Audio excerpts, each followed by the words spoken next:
Hello friends, good evening everyone. Welcome back to my channel biology blitz. कैसे हैं आप सभी friends? I hope all of you are fine and also your study is going very well. तो कैसा लग रहा है DSSB के प्रीवियस ईयर पेपर्स के क्वेश्चंस को सॉल्व करके? I hope all of you are enjoying the sessions. ठीक है, बाकी किसी को कोई भी डाउट है या फिर किसी भी तरीके की कोई भी हेल्प की नीड है तो kindly feel free to ask me in the comment section. ठीक है, और बाकी इसको ध्यान से देखते रहिए क्योंकि ये क्वेश्चंस कहीं ना कहीं आपके जो एग्जाम्स हो चुके हैं that's very and good, but जो आने वाले हैं ना अपकमिंग एग्जाम्स, ये मान के चलो कि आरपीएससी हो गया, डीएसएसबी हो गया, बीपीएससी हो गया, और इस यूपी वाले जितने हैं और बाकी KVS, EMRS and so on जो भी है, एनवीएस वगैरह, इन सब के लिए तो definitely such things are very important. So जैसा कि आप सभी देख रहे हैं कि हमने थर्ड पेपर स्टार्ट किया था और थर्ड पेपर के हमने मतलब अब तक 50 क्वेश्चंस को कवर कर लिया है। ठीक, जो हम देखने वाले हैं वो 51 क्वेश्चन से देखने वाले हैं। ठीक है, so without wasting any more time let's start. So our first question is question number 51.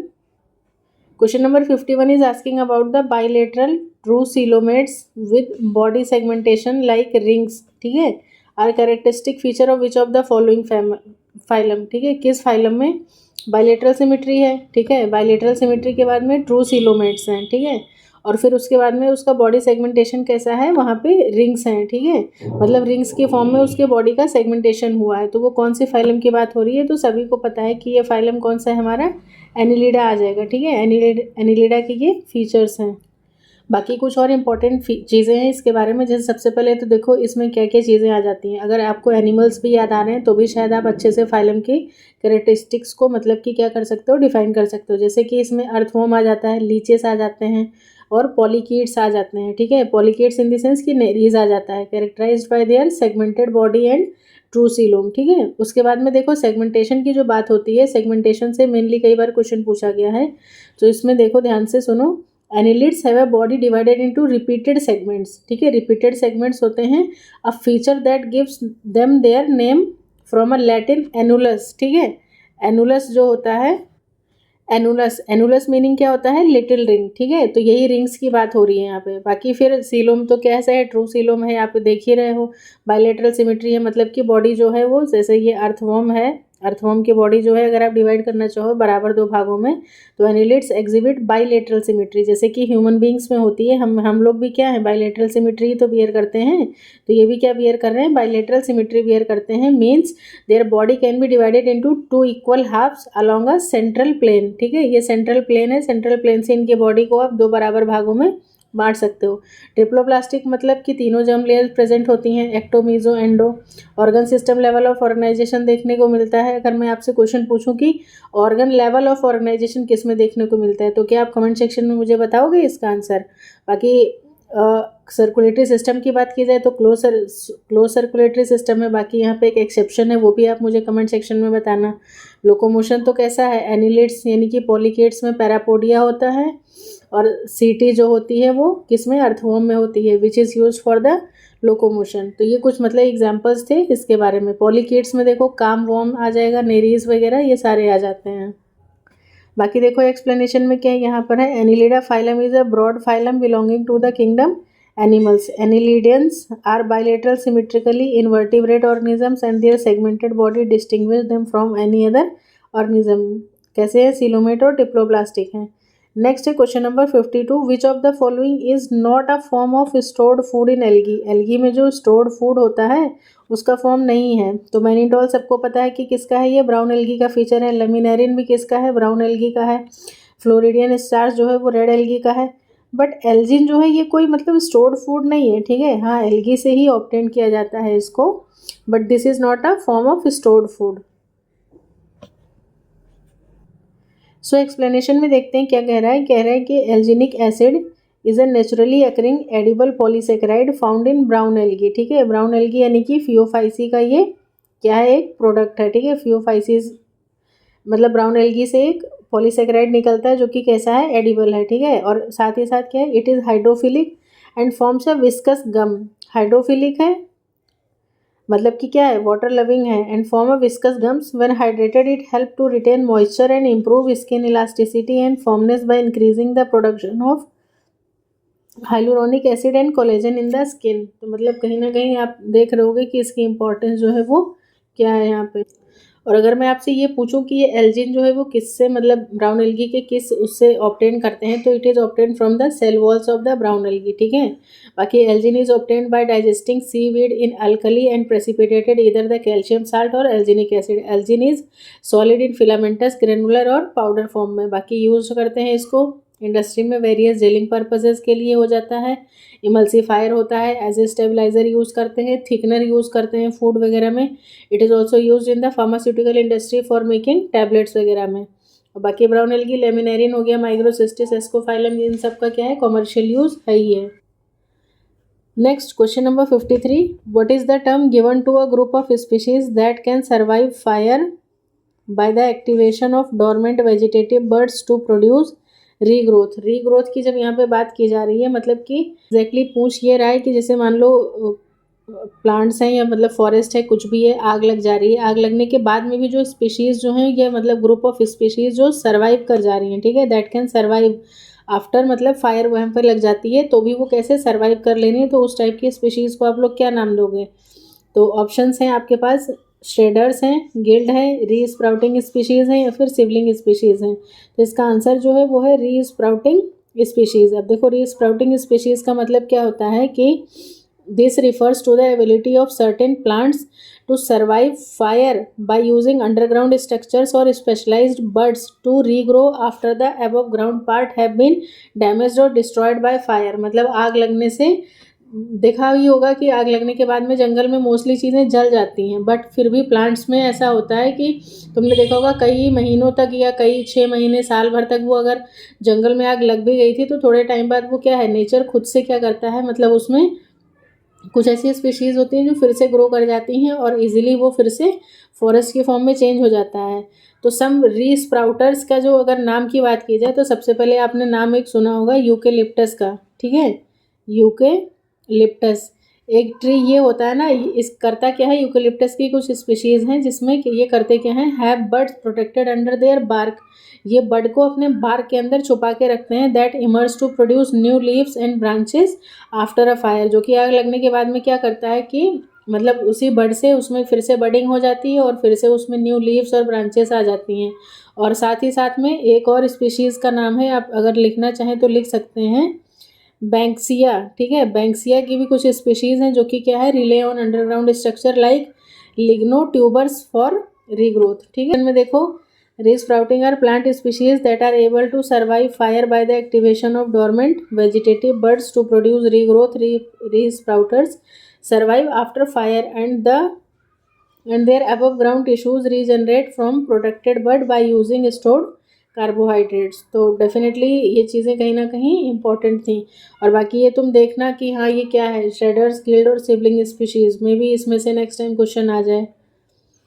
Next है question number 54, which of the following is a natural physiological condition that result in decline in number of ovarian eggs and drop in the level of ovarian hormones. भाई सीधी सी बात है, जब ageing होने लगती है तभी क्या है, नंबर ऑफ ओवेरियन एग्स का नंबर जो है वो गिरने लगता है। क्योंकि आपने देखा होगा कि अगर आपने अच्छे से पढ़ा है तो आपको पता होगा कि कोई भी मतलब फीमेल है वो जितनी ज़्यादा यंग होती है उसके अंदर नंबर ऑफ ओवम जो है वो कितने ज़्यादा होते हैं, और जैसे जैसे उसकी एज होती जाती है वैसे वैसे क्या है, मतलब हर मंथ ओवुलेशन होता है और ओवम का नंबर क्या है वो डिक्रीज होता रहता है। क्यों? क्योंकि उसमें बर्थ होने के बाद में फर्दर किसी ओवा का प्रोडक्शन होता ही नहीं है, ठीक है। वो जब बेबी अपनी मदर के वूम्ब में होती है तभी वो उसमें जितने भी ओवम का प्रोडक्शन होना होता है वो सारे हो चुके होते हैं। बस मैच्योरेशन वगैरह जो है वो उसके मतलब प्यूबर्टी के और मतलब बाकी सारी चीज़ों के बाद में होता है। तो यहाँ पे देखो जो ऑप्शंस हैं वो क्या है, पहला हाइपोपिट्यूरिज्म नहीं होगा, रिप्रोडक्टिव एजिंग हो सकता है, ओवेरियन कैंसर नहीं, हाइपोथायरॉयडिज्म नहीं। तो डेफिनेटली आपका जो आंसर है वो क्या निकल के आ रहा है, बी ऑप्शन, यानी कि रिप्रोडक्टिव एजिंग। मतलब सीधी सी बात है, एज हो रही है तो रिप्रोडक्टिव एजिंग भी डिले हो रही है और बाकी सारे जब ओवरी के हॉर्मोन्स भी हैं वो क्या हैं, लो होने लगते हैं। So explanation here, reproductive ageing is a natural process that occurs in all women, ठीक है, eventually leading to reproductive senescence, जिसको हम लोग और क्या कह सकते हैं, रिप्रोडक्टिव सीनेसेंस एंड मीनोपॉज तो हो ही जाता है। फिर उसके बाद में reproductive ageing is associated with a decrease in both the number and quality of eggs with in the ovary. इसीलिए मतलब लोग कहते हैं कि एक सर्टेन टाइम तक जो है वो क्या है, शादी वगैरह कर लेनी चाहिए। क्यों? क्योंकि उसके बाद में फिर मतलब बच्चे वगैरह होने में काफ़ी प्रॉब्लम आती है।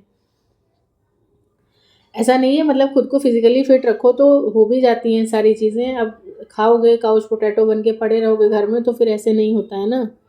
नेक्स्ट है क्वेश्चन नंबर 55। यहाँ पे देखो पूछ रहा है creatine kinase catalyzing creatine and ATP to form creatine phosphate and ADP is an example of which type of reaction. तो देखो मैंने तुम्हें मसल वाला जो बताया था ना वहाँ पे रिगर मोर्टिस वाला, वहाँ पे ही देखो तुमने देखा होगा कि जब एटीपी था वो एटीपी आके बाइंड करता है, एटीपी की हाइड्रोलिसिस होती थी तभी वो क्या है मायोसिन जो है उसको एक्टिन को अंदर की तरफ में पुल करता था। फिर एक और एटीपी आता था, फिर वो उसको उससे क्रॉस ब्रिज को डिटैच कराने का काम करता था। तो जब एटीपी जो है वो इसमें देखो 3 फॉस्फेट है ना, एडेनोसिन ट्राईफॉस्फेट, तो ये जब एडीपी में टूटता है एक फॉस्फेट निकल जाता है, ठीक है, एक फॉस्फेट यूज हो गया। तो ये जो एडीपी है इसी एडीपी के साथ में क्या करता है क्रिएटिन फॉस्फेट जो है इसको जुड़ करके और फर्दर इसको किस में चेंज कर देता था, एटीपी में चेंज कर देता था। ये चीज़ मुझे वहाँ बताना चाहिए था बट मैंने नहीं बताया था, स्किप हो गया था। तो ये मतलब उसी चैप्टर से ये क्वेश्चन है। अब यहाँ पे कहने का मतलब है कि ये किस टाइप की रिएक्शन हो रही है। तो ये जो है ये यहाँ पर ऑक्सीडेशन भी हो रहा है, रिडक्शन भी हो रहा है। तो ये एक तरीके की कैसी रिएक्शन है, ये ऑक्सीडेशन रिडक्शन रिएक्शन में आ जाता है। आपका option D is the right answer. Question है explanation is creatine kinase formerly known as creatine phosphokinase, ठीक है, ये होगा creatine phosphokinase which is energy source from which ADP converts into ATP, जो कि क्या करता है एडीपी को एटीपी में चेंज कर देता है। Creatine kinase is a intracellular enzyme, ठीक है, कैसा एंजाइम है, इंट्रासेलुलर एंजाइम है, present in greatest amount in skeletal muscles में होता है और मायोकार्डियम में होता है। In random sequential reactions the substrates and products are bound and then released random order. Next question number 56, which of the following reaction is catalyzed by non protein enzyme? non protein enzyme कौन है आपका, ribozyme है ना। तो यहाँ पे देखो options क्या मेंशन है आपको, removal of oxygen from substrate, hydrolysis of phosphodiester bond in RNA. Option B जो है ये आपका क्या हो जाता है यहाँ पे करेक्ट आंसर हो जाएगा। Non protein enzyme ribozyme, ribozyme क्या है, is a ribonucleic acid enzyme और RNA enzyme that catalyses a chemical reaction similar to the action of protein enzyme. Ribozyme क्या है 23S RNA, 23S RNA RNA. It links amino acid during protein synthesis. They can facilitate the cleavage of phosphodiester bond in RNA molecule without the involvement of protein components. Next question number 57। 57 में क्या पूछ रहा है कि in non chordates the nerve cord, non chordates जो होते हैं उसमें नर्व कॉर्ड जो होती है वो वेंट्रल सॉलिड और डबल होती है। और अगर मैं कॉर्डेट्स की बात करूँ या वर्टिब्रेट्स की बात करते हैं, कॉर्डेट्स या फिर वर्टिब्रेट्स की, इस पर भी केवीएस में क्वेश्चन पूछा गया था, ठीक है, एसर्शन रीजन की फॉर्म में दिया था लेकिन बात यही थी, ठीक है। तो वो कैसा होता है, इसको ऐसे याद कर लो SDH, ठीक है, S for single dorsal and H for hollow हो जाएगा। इसका कैसा है, इसका हो जा रहा है जहाँ पे यहाँ पे सिंगल है तो इनका कैसा हो रहा है डबल हो रहा है, ठीक है। डबल के बाद में ये डॉर्सल है तो इनमें क्या होता है इनवर्टिब्रेट्स में वेंट्रल होता है और ये हॉलो है और ये कैसा हो जाएगा सॉलिड हो जाएगा। तो ये DVS है, DVS किसका है इनवर्टिब्रेट्स का है। और वर्टिब्रेट्स या कॉर्डेट्स की अगर मैं बात करूँ तो वो कैसा आ जाएगा आपको SDH हो जाएगा, ठीक है, सिंगल डॉर्सल हॉलो, इनवर्टिब्रेट्स का DVS। Non-chordates are animal where notochord is absent. Notochord is a rod-like elastic structure that support the body, ठीक है। The phylum have worms like marine species with an organ system level of body organization. और invertebrates में Porifera, Coelenterata, Ctenophora, Platyhelminthes ये सारे आ जाएंगे।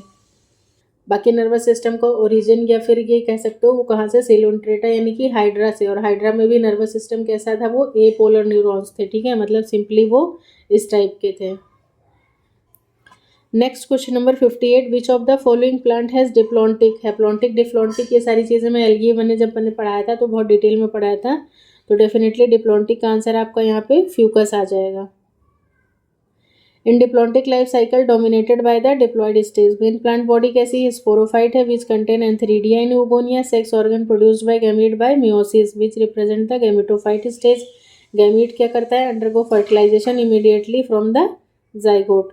Next question number 59, what will happen to the enzyme activity with gradual decrease in optimum temperature. भाई सीधी सी बात है, इसमें अगर तुमने ये अच्छे से पढ़ा हुआ है, मतलब टेम्परेचर वाला चैप्टर, नॉट टेम्परेचर वाला, एंजाइम वाला चैप्टर अगर आपने अच्छे से पढ़ा हुआ है तो उसमें आपने देखा होगा कि एक पर्टिकुलर जो ऑप्टिमम टेम्परेचर होता है, ठीक है, ओटी यानी कि ऑप्टिमम टेम्परेचर पे जो है वो एंजाइम की एक्टिविटी क्या होती है?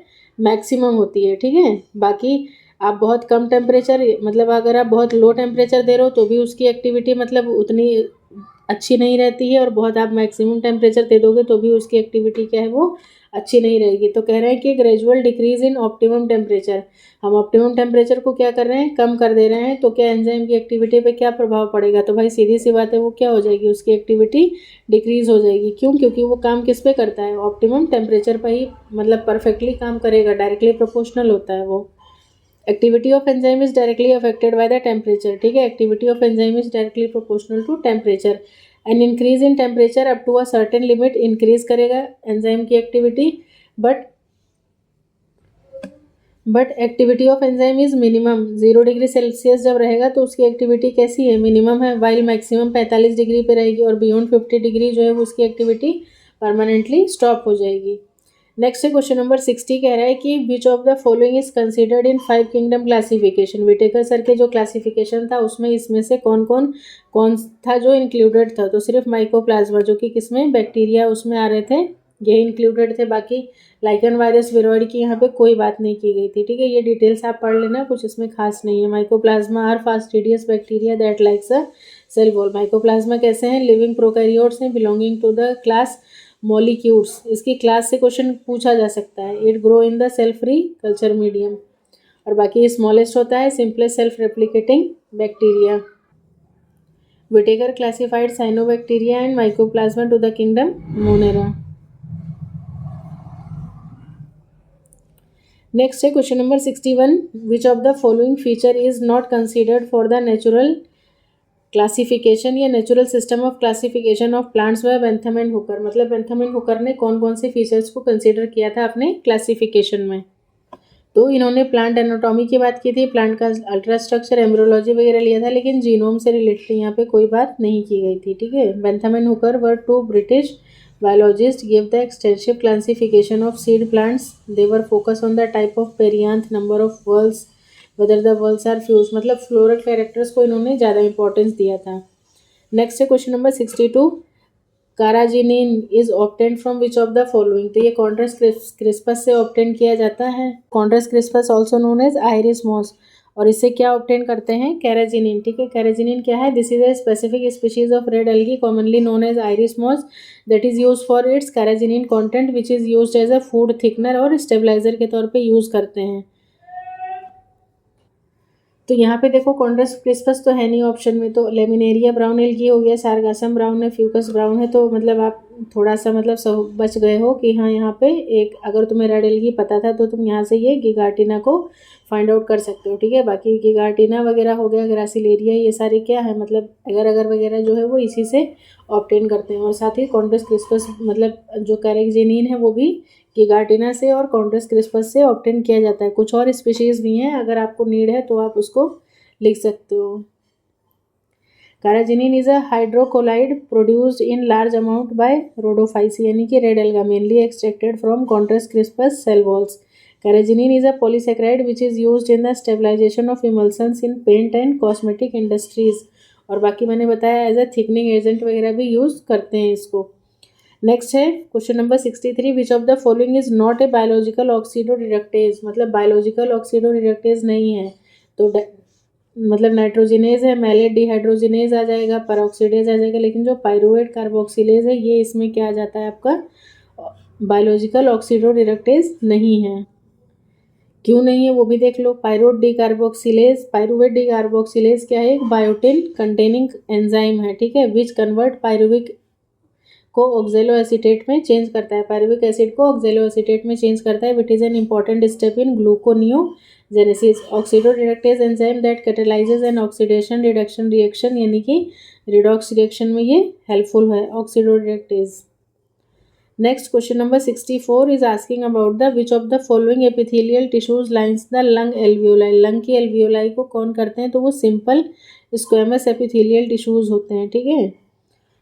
Simple squamous epithelial cells in the alveoli allow oxygen, क्योंकि सिंगल सेल के होते हैं, ठीक है, ये चपटे चपटे सेल्स होते हैं, वो भी सिंगल सेल के होते हैं और ये सिंपल डिफ्यूजन पे मतलब बेस्ड काम करते हैं, इसीलिए it is a single layer of cells with every cell in direct contact with the basement membrane. ज़्यादा कुछ करना ही नहीं है क्योंकि सिंपल डिफ्यूजन से इनको काम करना रहता है। It is generally for where absorption and filtration occur, और जहाँ एब्जॉर्प्शन और फिल्ट्रेशन की बात होती है तो यहाँ पे इनकी लेयर जो है वो कितनी हो जाती है, 4 हो जाती है। नेक्स्ट है question number 65, during programmed cell death, यानी कि एपोप्टोसिस होता है ना, प्रोग्राम सेल डेथ का मतलब क्या है, एपोप्टोसिस। तो एपोप्टोसिस के टाइम में क्या है, a cell does not undergo which one of the following physiological change, मतलब सेल में क्या क्या चेंजेस होते हैं और उसमें से इसमें से बताना है कि कौन सी है जो फिजियोलॉजिकल चेंज वहाँ पे नहीं होती है। तो क्रोमेटिन कंडेंसेशन भी होता है, कैस्पेज एक्टिवेशन भी होता है, ग्लेबिंग भी होती है, बस ये cellular content leaking to extra cellular fluid, ऐसा उसमें कुछ नहीं होता है। बाकी ये छोटा मोटा टॉपिक नहीं है, इसको थोड़ा तुम्हें डिटेल में देखना पड़ेगा, टाइम कम है इसलिए मैं यहाँ पे एक्सप्लेन नहीं कर रही हूँ। Apoptosis is a form of programmed cell death in which cells content are packed into small packets of a membrane for garbage collection by the immune cells. Cell that undergo apoptosis dies neatly without damaging its neighbors and the cell shrinks and condenses. Next है question number 66, ये 65 वाला काफ़ी important है, इसको थोड़ा detail में पढ़ के जाना, ठीक है, और पढ़ लो, ये कॉन्सेप्ट काफ़ी अच्छा है। नेक्स्ट है क्वेश्चन नंबर 66, ड्यूरिंग मियोसिस 1, ठीक है, मियोसिस 2 स्टेप में होती है ना, मियोसिस 1 मियोसिस 2।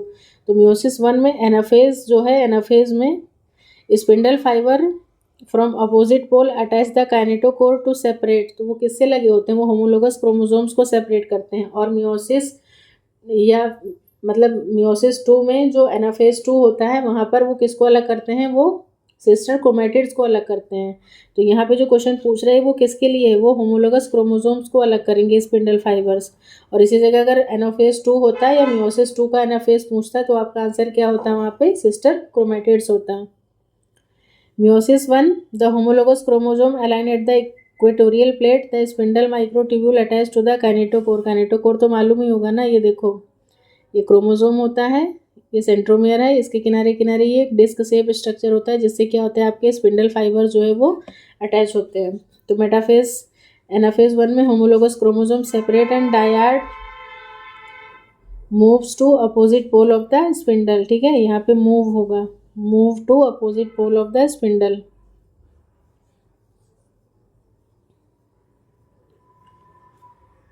बाकी इन कंडीशन से भी थोड़ा सा मतलब फेमिलियर रहिए, डायड ऑफ द सेल हो गया, बाइवेलेंट क्या होता है, टेट्राड कंडीशन क्या होती है, ये सारी चीज़ें ध्यान रखना थोड़ा सा।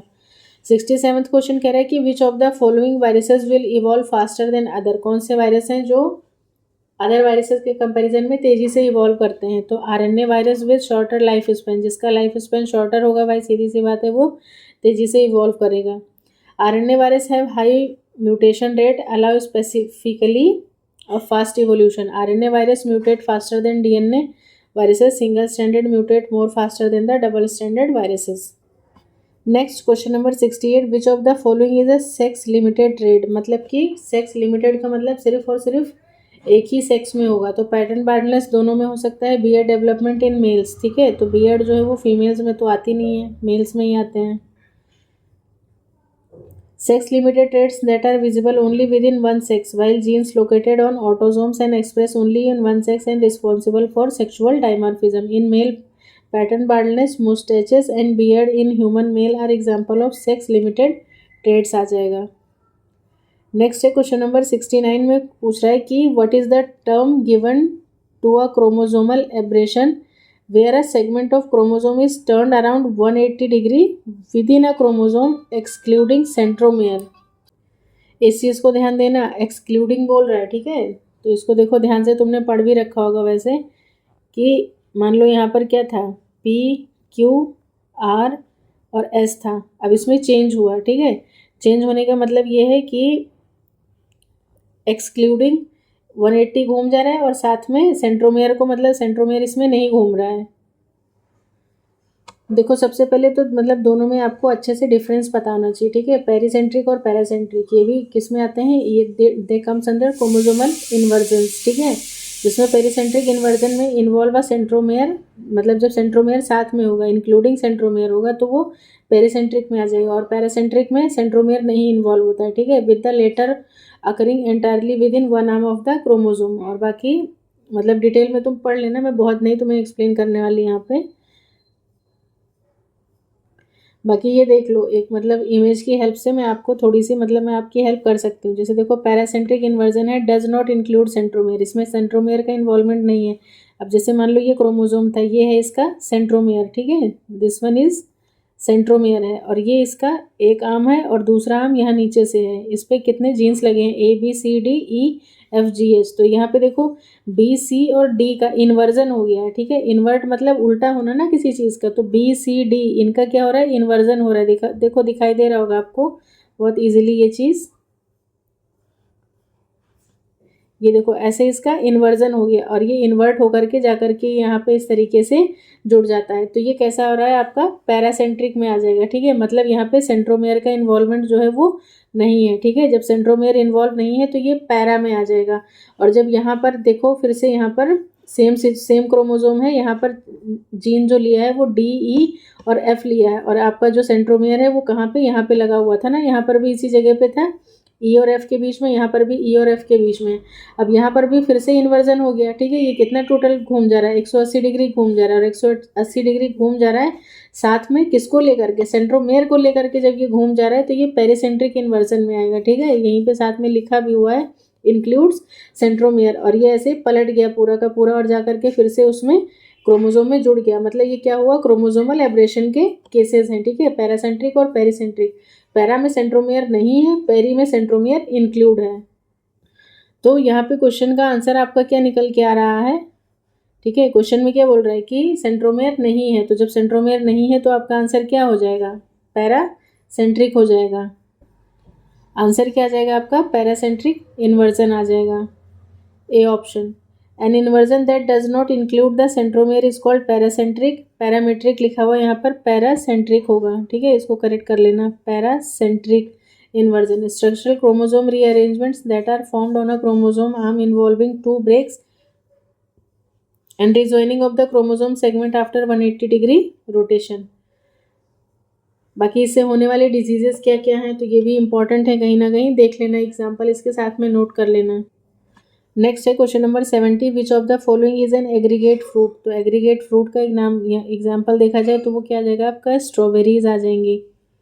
An aggregate fruit is a fruit in which there is one flower but many ovaries, ठीक है। During development of fruits all ovaries are aggregates and form a single unit, example strawberry आ जाएगा। बाकी मुझे कमेंट सेक्शन में बताओ कि बाकी सारे जो यहाँ पे मेंशन है वो किस टाइप की फ्रूट की कैटेगरी में आते हैं। नेक्स्ट है question number 71, which of the following is a plant haemoglobin. Plant का हीमोग्लोबिन है, तो लेग हीमोग्लोबिन नाम पता ही होगा आपको, ये किस में आ जाएगा आपका, प्लांट हीमोग्लोबिन में आ जाएगा। Plants like human contain hemoglobin. There distinct types of hemoglobin exist in plants, symbiotic, non-symbiotic, और ये सारी चीज़ें हैं। Leg hemoglobin क्या है, is a red pigment present in the root nodule of leguminous plants, ठीक है, and assist in nitrogen fixation in aerobic conditions, so they need to oxygen for the respiration। Next है question number 72, कह रहा है कि in Hardy Weinberg population, evolution वाले chapter से है, what will be the type of frequency of individual with genotype A frequency of the allele A जो है वो कितना है, 0.7 है। तो देखो फ्रेंड्स, इस क्वेश्चन में मतलब हार्डी वेनबर्ग मतलब इवोल्यूशन वाले ही उससे है, तो ये क्वेश्चन आई थिंक ऑलरेडी आपने फाइंड आउट किया होगा कैसे करते हैं इसको, और नहीं भी किया है ना तो फिर चलो इसको एक बार थोड़ा सा मतलब एक ब्रीफ में मैं तुम्हें समझा देती हूँ, फिर उसके बाद में मैं तुम्हारे साथ ही इसको सॉल्व करती हूँ। तो जैसे सपोज करो कि एक कोई अगर जीन होता है, ठीक है, एक जीन में 2 एलील होते हैं, ठीक है। मान लेते हैं कि एक डोमिनेंट जीन है, एक कैपिटल है, और दूसरा क्या है, रिसेसिव जीन है, रिसेसिव एलील है जो कि स्मॉल ए है, ठीक है। ये दोनों चीज़ें क्लियर हुई। उसके बाद में देखो फ्रीक्वेंसी ऑफ डोमिनेंट अलील की बात करते हैं तो मतलब कैपिटल ए हो गया, उसको पी से डिनोट करते हैं, ठीक है, in case of Hardy-Weinberg equation में ये इक्विलिब्रियम कह सकते हो। और रिसेसिव की बात करते हैं तो स्मॉल ए से हम रिप्रेजेंट कर रहे थे और उसको हम लोग क्यू से डिनोट करते हैं। तो इसमें जो एग्जैक्टली जो इसकी इक्वेशन होती है वो होती है P plus Q is equal to 1, ठीक है, ये निकल के आती है। तो P तो देखो तुम्हें ऑलरेडी क्वेश्चन में मेंशन है, कितना दे रखा है 0.7, ठीक है, कैपिटल ए की वैल्यू दे रखी है। तो हम यहाँ से इस इक्वेशन के थ्रू हम स्मॉल ए की वैल्यू फाइंड कर सकते हैं ना, मतलब P मेंशन है 0.7 तो Q कितना हो जाएगा, 1 में से माइनस किया 0.7 तो Q कितना आ जाता है आपका 0.3 हो जाएगा, ठीक है। उसके बाद में देखो अगर डोमिनेंट जीनोटाइप, ये तो एलील की बात हो गई, बट अगर जीनोटाइप पूछता है तो कैपिटल ए यानी कि P का स्क्वायर हो जाएगा, और रिसेसिव जीनोटाइप तो स्मॉल ए और ये Q स्क्वायर हो जाता है। बट अगर क्वेश्चन में हेटेरोजाइगस की बात करेगा ना तो कैपिटल ए और स्मॉल ए, यहाँ तो कैपिटल ए स्मॉल ए है लेकिन यहाँ पर ये पी क्यू मत कर देना, ये क्या हो जाएगा 2PQ, क्यों, क्योंकि यहीं पे क्या हो जाता है, इसी इक्वेशन का हम लोग कर देते हैं स्क्वायरिंग बोथ साइड, ठीक है। जब हम स्क्वायरिंग बोथ साइड कर देंगे तो ये हो जाता है वही P square plus Q square plus 2PQ is equal to 1, ठीक है। तो ये चीज़ निकल के आ जाती है। और बाकी यही है, मतलब फ्रीक्वेंसी डोमिनेंट का ये है, रिसेसिव का मतलब नहीं मालूम है तो 0.3 हो गया। बट फाइनली हमें क्वेश्चन में पूछ क्या रहा था, क्वेश्चन में हमसे क्या पूछ रहा है कि frequency of allele A mention है, जीनोटाइप बताना है, ठीक है, जीनोटाइप बताना है, यानी कि हमें क्या बताना है, यहाँ पर आपको क्यू स्क्वायर की वैल्यू बतानी है। तो यहाँ पे देखो ए तो मेंशन है, ठीक है, पी मेंशन है, और ये क्या है मतलब कि क्यू है, और क्यू में भी ये क्या पूछ रहा है, एलील नहीं पूछ रहा है, जीनोटाइप की बात कर रहा है, यानी कि क्यू की वैल्यू वैसे कितनी आ गई 0.3, लेकिन हमसे पूछा क्या जरा क्वेश्चन में, जीनोटाइप पूछ रहा है, यानी कि क्यू स्क्वायर की वैल्यू पूछ रहा है। तो क्यू स्क्वायर की वैल्यू यानी कि 0.3 का जब हम स्क्वायर करेंगे तो ये कितना आ जाएगा 0.9, और 0.9 यहाँ पे कहाँ मेंशन है, बी ऑप्शन में, तो यानी कि बी जो है ये आपका क्या हो जाएगा, करेक्ट आंसर हो जाएगा। Hardy-Weinberg law is an algebraic equation that describe the genetic equilibrium with in a population, ठीक है। Hardy-Weinberg equilibrium equation for genotype frequencies के लिए ये होता है। बाकी पी और क्यू जो हैं वो कैसी हैं, एलील फ्रीक्वेंसीज हैं, और एलील फ्रीक्वेंसीज का ये है जो मैं ऑलरेडी आपको वहाँ पे पीछे अभी बता के आई हूँ। बाकी वही सारी चीज़ें हैं कि in this case frequency of allele A जो है वो इतना है, तो फ्रीक्वेंसी ऑफ क्यू जो है वो 0.3 हो जाएगा।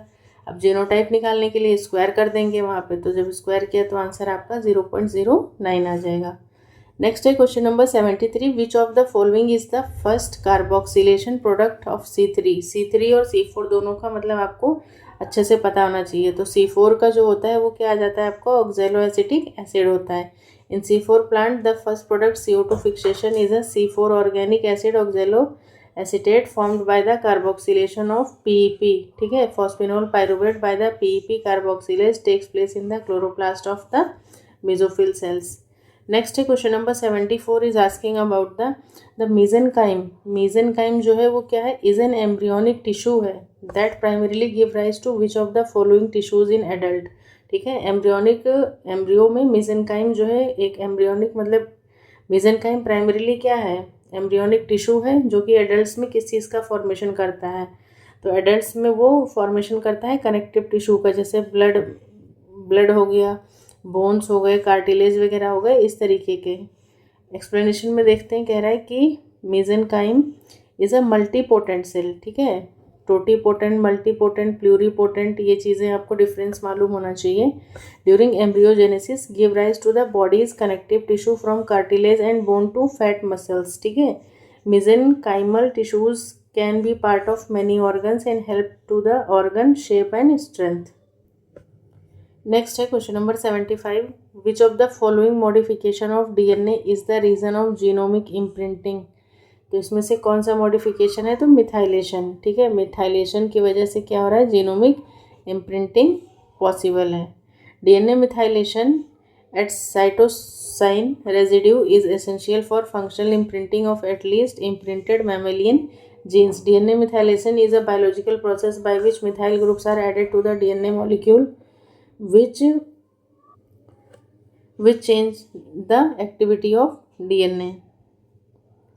Next question number 76, what will be the type of mutation if u is replaced with a at 9th position in the sequence. ठीक है, सीक्वेंस में 9th पोजीशन पे अगर u जो है वो a से रिप्लेस कर देते हैं तो क्या आएगा।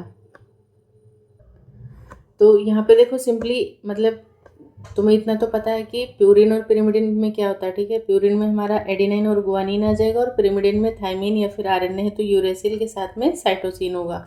अब यहाँ पे बोल रहे हैं 9th पोजीशन पे। ठीक है, तो यहाँ पे तुम काउंट कर सकते हो यहाँ से from the left hand 1 2 3 4 5 6 7 8 9। 9th hand पे जो यूरेसिल है उसको किससे रिप्लेस कर रहे हैं, मतलब कि एडिनिन से रिप्लेस कर रहे हैं। तो यूरेसिल क्या है, पिरिमिडिन है। पिरिमिडिन को जब प्यूरिन में चेंज कर रहे हैं तो ये प्रोसेस क्या कहलाती है, ये ट्रांसवर्सन कहलाती है। ठीक है, so it is a type of transversion mutation. Option B जो है ये आपका राइट आंसर हो जाएगा। बाकी और भी इसमें केसेस होते हैं कि अगर प्यूरिन प्यूरिन से रिप्लेस हो रहा है तो क्या होगा, प्यूरिन पिरिमिडिन के साथ में हो रहा है तो क्या हो रहा है, पिरिमिडिन पिरिमिडिन के साथ हो रहा है तो क्या हो रहा है। तो ये बाकी केसेस आप खुद स्टडी कर लेना। Transverse mutation is a base substitution in which a change in the DNA sequence is induced purine by pyrimidine। ठीक है, प्यूरिन और पिरिमिडिन के बीच में जब इन्वर्जन हो जाता है या फिर पिरिमिडिन का प्यूरिन के साथ में, therefore it involve exchange of one ring and two ring structures। ठीक है, the change in the DNA sequence results in change in the phenotypic and genotype of an organism is known as mutation। Next है question number 77, which of the following is an autosomal dominant disorder. ठीक है, autosomal dominant बताना है आपको। तो देखो सबसे पहले तो मतलब जो ह्यूमन जेनेटिकल डिसऑर्डर्स हैं उसमें दो तरीके के होते हैं, मेंडेलियन डिसऑर्डर और क्रोमोजोमल डिसऑर्डर। ठीक है, जो मेंडेलियन वाले में आ जाते हैं यानी कि transmit from one generation to another. ठीक है, works depend on the Mendelian principle. Inborn error होता है मेटाबॉलिज्म में। इसमें दो तरीके हैं, ऑटोजोमल है और सेक्स क्रोमोजोमल वाले होते हैं। तो जो ऑटोजोमल वाले होते हैं उस ऑटोजोमल वाले में भी ऑटोजोमल डोमिनेंट होता है और ऑटोजोमल रिसेसिव होते हैं। अब डोमिनेंट वाले की बात करें तो या तो मतलब क्या होगा, कैपिटल है या तो ये कंडीशन आएगी। ठीक है, तभी उसी कंडीशन में क्या होगा, डिजीज़ जो है वो एक्सप्रेस हो जाएगा। ठीक है, और बाकी अगर स्मॉल है तो फिर वो नहीं होगा। और स्मॉल ए वाला जो है वो किस कंडीशन में चला जाएगा, ये चला जाता है ऑटोजोमल रिसेसिव की कैटेगरी में। तो ध्यान से सुन लो, मैं लिख नहीं रही हूँ, मैं सिर्फ बोल रही हूँ। अगर तुम्हें नीड है तो तुम you guys can write down. तो सबसे पहले ऑटोजोमल डोमिनेंट की बात करते हैं तो हंटिंगटन्स कोरिया आ जाएगा, अल्जाइमर्स डिजीज़ हो जाएगी, ब्रैकीकार्डिया आ जाएगा, पॉलीडेक्टाइली आ जाएगा, एरिक्नोडेक्टाइली आ जाती है। ठीक है, फिर एक होता है पीटीसी जिसको टेस्ट ब्लाइंडनेस टू पीटीसी या फिर पीटीसी का फुल फॉर्म है फिनाइल थायोकार्बामाइड।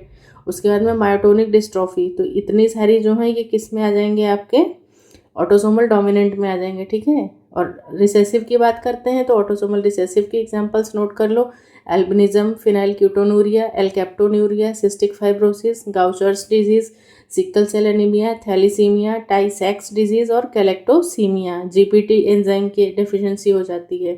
तो ये सारे किस में आ जाएंगे, आपके ऑटोसोमल रिसेसिव में आ जाएंगे।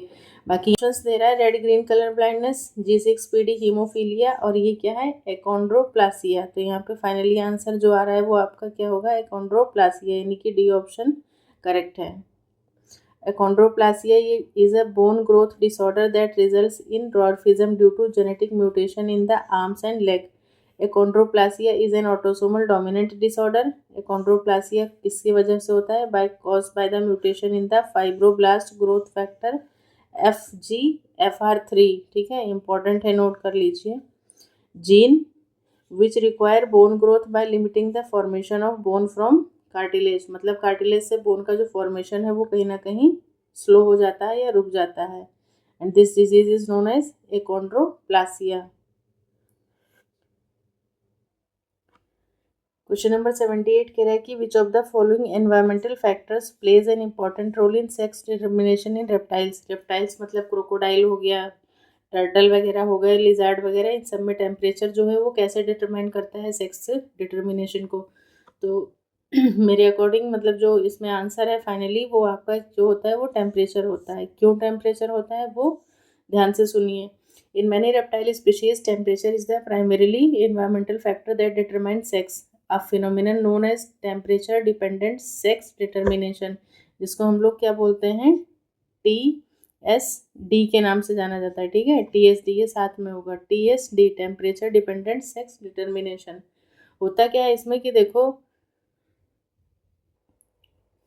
In reptiles with TSD, the temperature at which the eggs are incubated during a critical period of embryonic development determines the sex of the offspring. मतलब किस टेम्परेचर पे जो एग्स का इंक्यूबेशन होता है वही उनका सेक्स को क्या करता है, मतलब सेक्स डिफ्रेंशिएशन में हेल्प करता है। जैसे अगर हम बात करते हैं टर्टल्स की, ठीक है, टर्टल और टॉर्टॉइज में डिफरेंस होता है, ये चीज़ ध्यान रखना। तो ये टर्टल्स की बात कर रहे हैं कि in many turtle species high temperature, अगर देखो हाई टेम्परेचर है तो किसका डेवलपमेंट होगा, तब वो फीमेल का डेवलपमेंट होगा। और अगर लो टेम्परेचर रहेगा तो किसका डेवलपमेंट हो जाएगा वहाँ पर, वो फिर मेल में चेंज हो जाएगा, ठीक है, मेल का डेवलपमेंट होगा। तो ये बात किसकी हो रही है, टर्टल्स की बात हो रही है। अब अगर मैं बात करूँ कि क्रोकोडाइल की, तो क्रोकोडाइल के केस में देखो क्या होता है कि conversely in some crocodilians including alligator and crocodile, high temperature during incubation can lead to male. अब यहाँ पे जस्ट अपोजिट हो रहा है, हाई टेम्परेचर है मतलब कि मैं ऐसे ड्रॉ कर रही हूँ, तो हाई टेम्परेचर की वजह से मेल का फॉर्मेशन हो जाएगा। बट अगर लो टेम्परेचर रह रहा है तो वहाँ पे किसका फॉर्मेशन होता है, मतलब कि फीमेल का फॉर्मेशन होगा, ठीक है। High temperature during incubation lead to male development while lower temperature results in the female development. और अगर लिजर्ड्स की बात करते हैं, यहीं पे लिख देते हैं साथ में लिजर्ड्स, ठीक है। तो लिजर्ड्स के केसेस में क्या होता है, some lizard species also exhibit TSD with sex ratio varying depend on the incubation temperature. मतलब इसमें कुछ खास उतना स्पेसिफिक दिया नहीं है। तो आई होप की चीज़ें आपको क्लियर हुई होंगी। बाकी ये टर्टल और क्रोकोडाइल वाला थोड़ा सा याद रखिएगा। Sex differentiation can be altered even by small change in temperature, so temperature could play an important role in the turnover of sex determining genes. Temperature of the eggs during a certain period of development is the deciding factor in the determining sex. Small changes in temperature can cause dramatic changes in the sex ratio. मतलब ये चीज़ अगर तुम in vitro भी करना चाहो ना तो फिर शायद, मतलब मुझे ऐसा लगता है कि कर सकते हैं, जिससे अगर हमें फीमेल्स की मतलब ज़्यादा चाहिए प्रोजनी तो फिर हम उस हिसाब से चीज़ों को यहाँ पर मतलब अल्टरनेट किया जा सकता है। नेक्स्ट है क्वेश्चन नंबर 79। यहाँ पे कह रहा है कि what will be the relative rate of transpiration with respect to humidity in soil and air when soil is wet and atmosphere is dry. तो जब मतलब कह रहा है कि जब मिट्टी गीली होती है तो वातावरण शुष्क होता है, तो प्रत्यारोपण की सापेक्ष दर क्या होती है, मतलब कि relative rate of transpiration with respect to humidity in soil and air. मिट्टी गीली है, एटमॉस्फेयर ड्राई है, तो रेट ऑफ ट्रांसपिरेशन ज़्यादा होगा मेरे अकॉर्डिंग, ठीक है। रेट ऑफ मतलब ट्रांसपिरेशन क्या होगा, ज़्यादा ही हो, क्योंकि एटमॉस्फेयर ड्राई है। मिट्टी भले गीली है उससे मतलब नहीं है, लेकिन एटमॉस्फेयर जब ड्राई है तो कहीं ना कहीं बहुत तेज़ जो है वो ट्रांसपिरेशन की प्रोसेस होगी। तो ऑप्शन ए जो है यहाँ पे वो सही निकल के आ रहा है। क्या दे रहा है यहाँ पे, yes, transpiration is a process in which plant lose the water in excess amount through the stomata. Transpiration necessary able because it is easily evaporation of water from leaves too. और बाकी ट्रांसपिरेशन ज़्यादा कब होगा, जब atmosphere dry होगा और मिट्टी गीली होगी। नेक्स्ट है क्वेश्चन नंबर 80, कह रहा है कि which of the following provide evidence for evolution of Homo sapiens. Homo sapiens के इवोल्यूशन के लिए कहाँ से आपको मिले हैं एविडेंसेस, तो वो फॉसिल रिकॉर्ड से मिले हैं।